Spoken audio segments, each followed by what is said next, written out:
po jako akawuwo.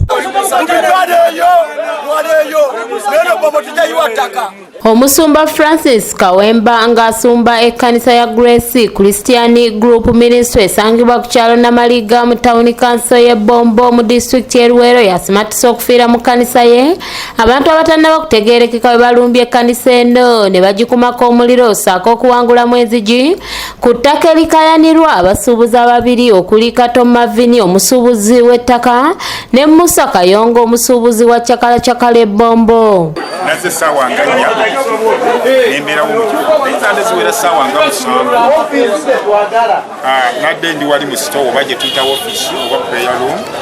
nga nebase mukwebakaawo yazze omusajja omu n'ayimirira wantu wali nadde wali nze namulaba ng'ayimiridde nadde ayambadde gambutusi naye nga tategerekeka mu maaso kuba mu kutambula kwa gambutusi nadde nziwunga bwe yayimiridde wali n'alwawo oluvannyuma n'asetuka nadda wali kati mukudda kwe wali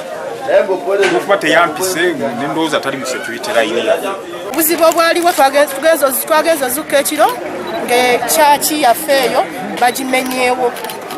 kyaki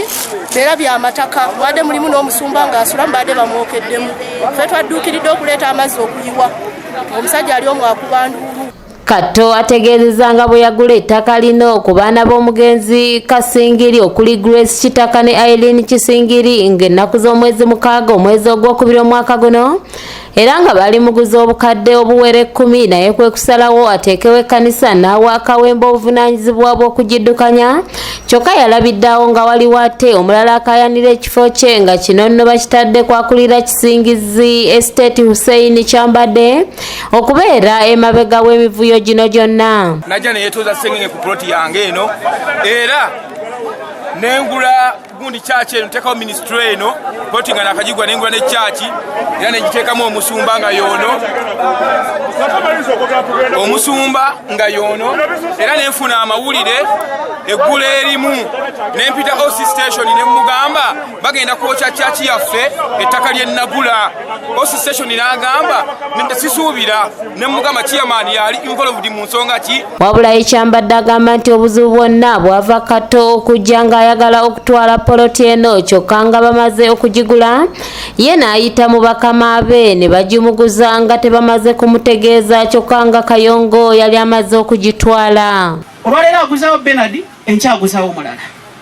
ate ne bakiyamaani mwennyini simanyi lwaki batunda ettaka eryo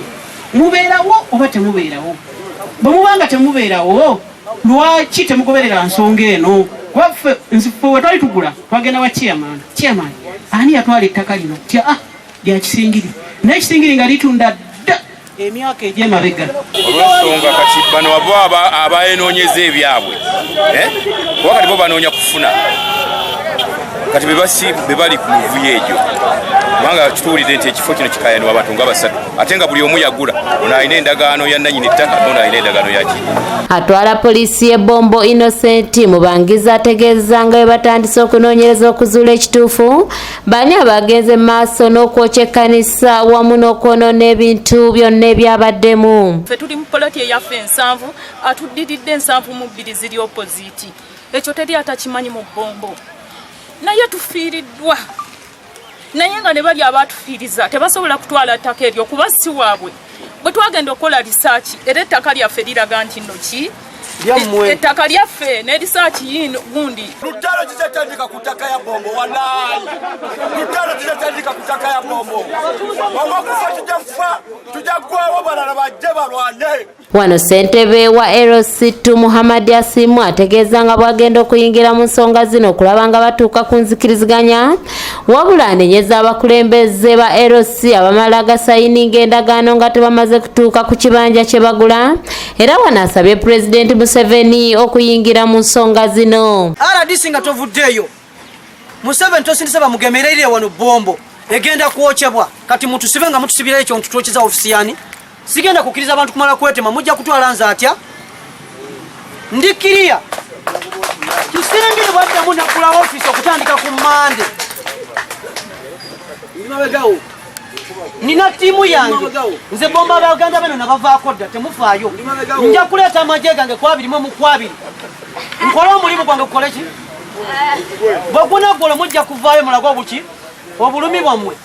Nagula akabanja kange mu mwaka gwa Kabaka Muteesa, naye ku ssawa ya leero bwe batunda ewange bagenda basalako ne bagamba mboyo talina ntuuse mu bakyaimaani banvuluga buvuluzi. Gavumenti etuyamba ebyamataka bye tulaba abantu bye bafiira eyo awalala bireme kutuuka mu kitundu kyaffe eky'ebbombo bannange gye tusaba batutaase